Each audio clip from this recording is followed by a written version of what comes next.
Destination అండి. మరి ఆయన ఎవరికి మరి రక్షణ ఇవ్వగలుగుతాడు? ఎవరు తిరిగి రక్షణ పొందుతారు అనంటే 34 కీర్తన 18 విరిగి నలిగిన హృదయము గలవారికి యెహోవా సనడు, నలిగిన మనస్సు గలవారిని ఆయన రక్షించును. చూడండి, ఆయన యొద్దకు వచ్చి ఆ పాపం గురించి విరిగి నలిగిన మనస్సుతో, పశ్చాత్తాపముతో, కన్నీటితో మనము ప్రార్థించి వేడుకుంటే ఆయన ఏంటిది అనంటే విరిగిన హృదయము మరి నలిగిన మనస్సు ఉన్న వారికి ఆయన మరి ఆయన రక్షించినంట, ఆయన రక్షిస్తాడంట. 85 కీర్తన 9లో మన దేశంలో మహిమ నివసించినట్లు ఆయన రక్షణ ఆయనకు భయపడే వారికి సమీపంగా ఉందనంట. అంతేకాదు, మనం ఆదాము హవ్వ మహిమను కోల్పోయి దిగంబర స్థితిలో ఉన్నారు కదా.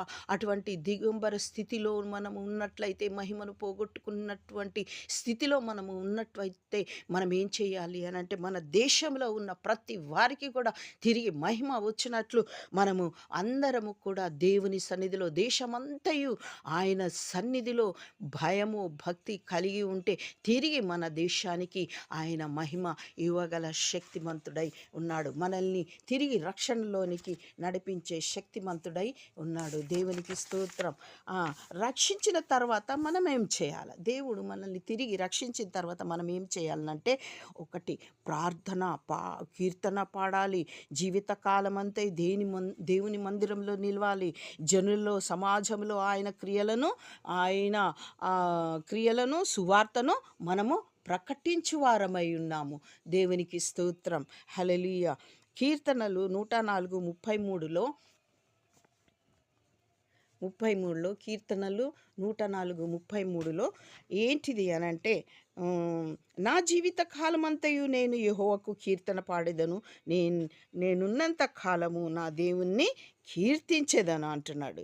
ఆ విధంగా కీర్తనలు పాడాలి. దావీదు ఆ విధంగా చెప్తున్నాడు. అంతేకాదు, కీర్తనలు 116:13లో రక్షణ పాత్రను చేతపుచ్చుకొని యెహోవా నామమున ప్రార్థన చేసేదను అంటున్నాడు. అంతేకాదు, 27 కీర్తనల్లో 4లో 5వ లైన్లో నా జీవిత కాలమంతా నేను యెహోవా మందిరంలో నివాసము చేయిస్తాను అని ఒప్పుకుంటున్నాడు. అంతేకాదు, 40వ కీర్తన 9:10లో నా పెదవులు మూసుకొనక మహాసమాజంలో నీతి సువార్తను నేను ప్రకటించి ఉన్నాను. 10వ వచనంలో నీ నీతిని నా హృదయంలో నుంచి ఉంచుకొని నేను ఊరకుండలేదు, నీ సత్యమును నీ రక్షణను నేను వెల్లడి చేసి ఉన్నాను, నీ కృపను నీ సత్యమును మహాసమాజమునకు తెలుపక నేను వాటిని మరుగు చేయలేదు అంటున్నాడు. ఈ విధంగా ఏంటిదంటే, సత్య సువార్త